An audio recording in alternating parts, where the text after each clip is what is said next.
Hey, welcome to my YouTube channel. This is Becky Rojas, and today we are talking planners, specifically the Erin Condren Deluxe monthly planner. After 7 years, I've kind of narrowed down what are the issues that I've had during this 7-year journey, what I really needed, and what I really wanted. So let's break that down. What I needed was a monthly view. I also needed budget and goal setting pages and a little bit of flexibility in the back to take notes. What I wanted was something that was completely customizable, something that was portable and lightweight, and something that I didn't have to do a whole bunch of editing and stickering to. Although I love to scrapbook, it's also one of those self-sabotaging things for me. The issues I had along the way. There's not a one-size-fits-all planner. What I needed until I would get into a planner and go, I love this, but I don't love this. And I love the flexibility of the ARC or Happy Planners, but the problem is I cannot stand the way they turn. That's where I am. I ended up on a Frankenstein edition of the Erin Condren Deluxe Monthly Planner. Let's take a peek on the inside. All right, guys, let's get started. Erin Condren has a ton of different customizable planner covers, so I chose one where I can be reminded of special people in my life. I'm gonna skip the first page just because it has some confidential information on it. She has fun quotes throughout her planner, and here's the first page. This is the layout. I'll be doing sinking funds and circling when the sinking funds are due to make it easier on a one-stop shop. That's what this is going to be for. Here is the 12-month kind of goal setting page. You can use this for kind of anything, but so here is where you're going to notice a difference. Originally, this is a 12-month January through December 2018, and I cut and put in October, November, and December for my Living Well planner, so I could get started on this planner and just kind of tweak a few things before we got to January. So let's take a look. The layouts for the month, whether it's Erin Condren or the Living Well, it's gonna look the same. Let's walk through this. The month in the glance is what's important to me because I plan daily on this dashboard. It is just a laminated on a coil clip Kit Life dashboard. I did this A, B, and C priorities to make it easy what I really need to do each day.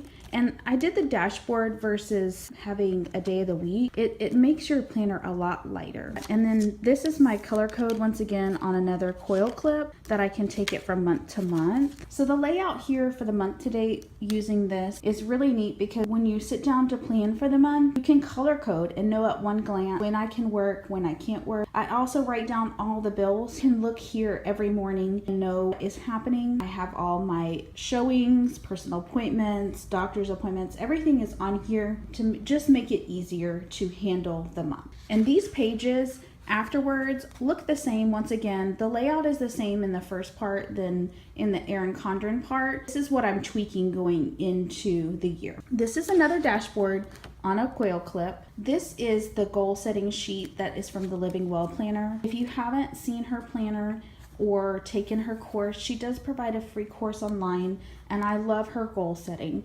But for me, once again, having one of these every month just makes your planner heavy. So for me, I went ahead and coil clipped it, and I will use this to set my goals, take it out, and move it to the next month. And I've broken down what I've done here into personal, team, social media, and family. That way it's just easier to check off and see, evaluate where I am with my goals. Now her goal setting sheet really does help you hone in on your top goal. The to-dos, this will be to-dos for like monthly long things. My personal business page, team business page. So let's flip over to January and I'll show you what it looks like in the Erin Condren.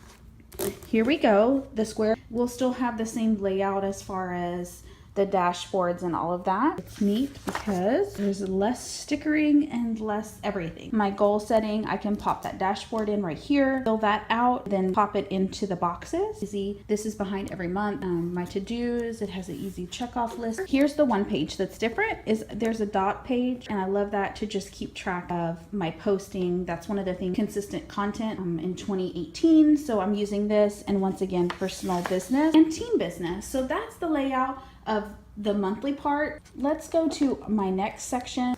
So the returns and exchanges, this is just a dashboard you can purchase from her website. The reason why I have it returns and exchanges is in my business, I handle my customers' returns and exchanges, and some of them aren't available to process online.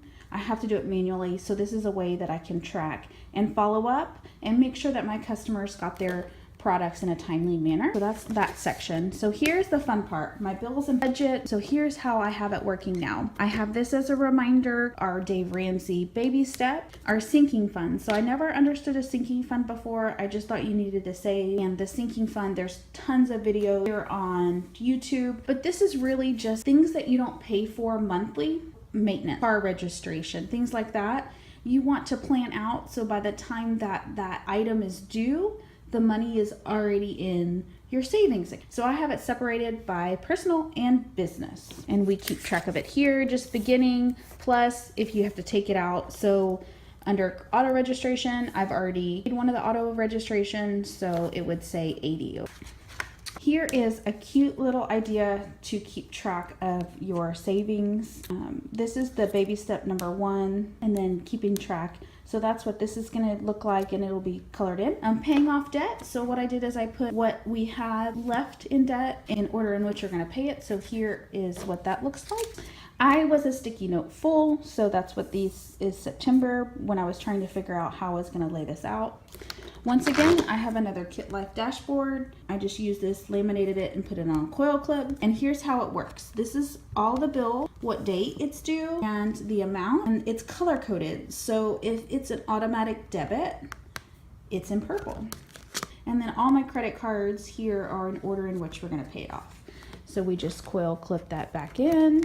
And I'm still tweaking the budget part, but this is what I'm gonna start with. Each week, it has the income at the top and the bills that are due and what I can put into the sinking fund on which. And I've left a blank page for every month in 2018. This is an old cover that I used for a spiral. And this is our menu. So here is one of the things that I want to encourage you. If you haven't done a master grocery list or menu ideas and you're looking to save in your budget, right here is where you're going to save. So we are a family of 7. We used to spend about $350 a week on groceries, and we now spend about $150 a week still cooking breakfast, lunch, and dinner at home. So here's the concept. I went around our whole house and made a grocery list based on what we buy.